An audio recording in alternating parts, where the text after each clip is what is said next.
Vous savez, à l'inauguration de ce stade, nous sommes animés par plusieurs sentiments.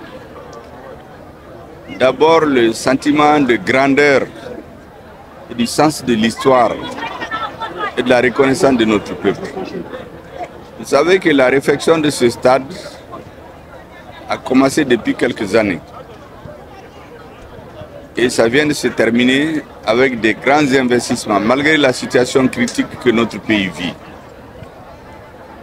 Le deuxième sentiment de satisfaction que j'ai, c'est que la jeunesse malienne,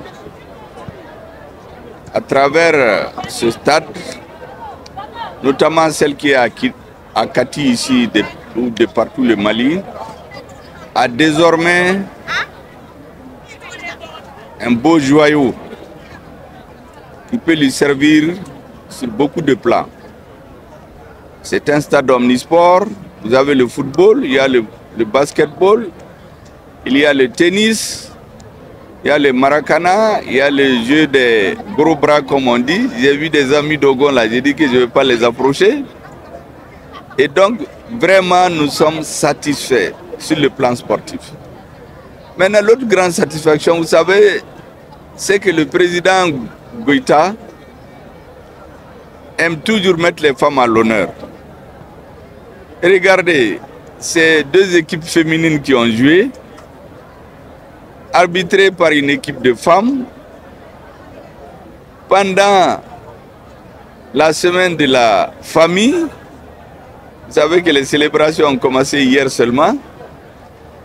Et les femmes, ce sont nos mères, nos sœurs, nos épouses. Quand vous faites quelque chose qui rend les femmes heureuses, c'est l'ensemble des Maliens qui sont heureux aujourd'hui.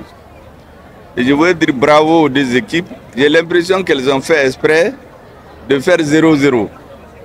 Pour qu'on dise effectivement que les équipes n'ont pas gagné, mais c'est le Mali qui a gagné. C'est la femme malienne qui a gagné, c'est la jeunesse malienne, c'est les hommes maliens, c'est tous les Maliens qui ont gagné. Et je crois que nous avons rendu très heureux le président de la transition. Parce que son grand souhait, c'est que les Maliennes se sentent plus heureuses sous cette transition-là. Et c'est une grande manifestation, c'est celle d'aujourd'hui. Voilà les grands sentiments de fierté qui m'animent. Et vous avez vu, le gouvernement est venu en très grand nombre pour assister à cette cérémonie.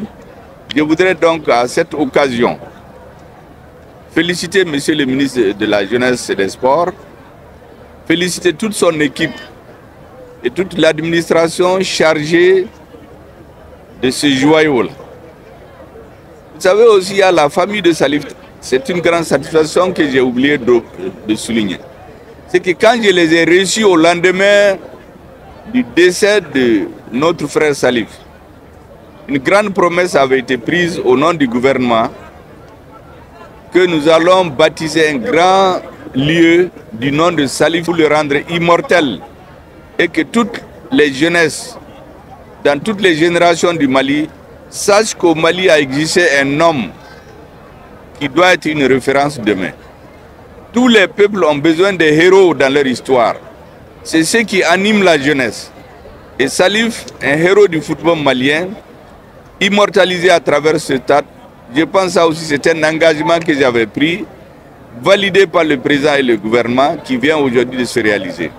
Donc grande satisfaction de la famille de Salif, de ses amis, de tous les footballeurs et de tous les Maliens. Merci beaucoup.